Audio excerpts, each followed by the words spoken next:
नाथ करि करुणा बिलो कहु देवु यह बर मांगऊ जय जोनि जन्मो करम बसता राम पद अनुराग। आज के विषय है कि महाराज दशरथ जी का उम्र 60,000 साल हो गया।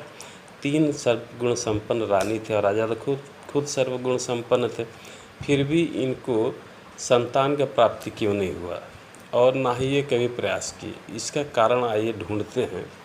तो देखिए, इसका कारण है कि महाराज दशरथ और इनकी पत्नियां इतने धर्म कर चुकी थी, इतने पुण्य कर चुके थे लोग कि इनके घर में ब्रह्मा जी खोज के देखते थे 14 लोक में बार बार कि किस पुण्यात्मा को संतान के रूप में भेजें, तो उनको कोई मिलता नहीं था, जिसके कारण इनके घर में कोई संतान की प्राप्ति नहीं हुआ था। अच्छा, कभी कभी ऐसा होता है पुण्य कारण आदमी को संतान नहीं मिलता और पाप के कारण भी नहीं मिलता है। भागवत जी में इसका उदाहरण मिला है। अब सुनिए, अब महाराज दशरथ कभी प्रयास क्यों नहीं किए कि हमारे घर संतान कोई उत्पन्न हो। तो इसका कारण है कि पूर्व जन्म में सतयुग में महाराज दशरथ थे स्वयंभू मनु और माता कौशल्या थी शत्रुपा जी। मनु और शत्रुपा पति पत्नी थे। महाराज अयोध्या में करोड़ों वर्ष तक राज किए।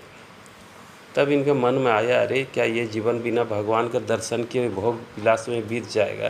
तब राजपाट जबरदस्ती अपने बड़े पुत्र उत्तानपाद को दे दिए और अपने पत्नी शत्रुपा के साथ नैमिषारण्य में गए महाराज मनु और माता शत्रुपा और कठिन तपस्या किए 23,000 साल तक।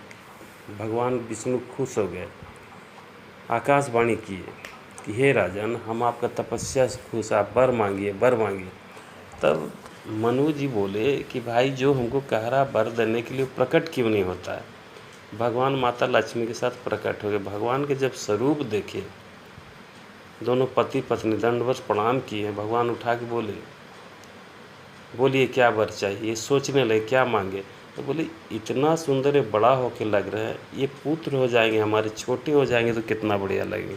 सर्वांतर्यामी में भगवान बोला, हाँ हम आपका पुत्र अकेले नहीं, हम अपने अंश के साथ आएंगे, 4 बेटा के रूप में आपके घर में हम अवतरित होंगे। और ये जो मेरी पत्नी है माया है लक्ष्मी, ये जनक जी के पुत्री सीता के रूप में प्रकट होगी। लेकिन अभी नहीं राजन, इसके लिए आपको इंतज़ार करना होगा। त्रेता युग में आप जब अयोध्या जी का राजा बनेंगे दशरथ बन के और शत्रुपा जी कौशल्या बनेगी, तभी आएंगे। तो ये बात तो राजा दशरथ को मालूम था कि भगवान वादा किए हैं तो हमारे पुत्र बन के आएंगे, इसलिए प्रयास नहीं किए। अब बोले कि आप स्वर्ग जाके रहिए, त्रेता युग में अवतार लीजिएगा, हम भी आपके घर में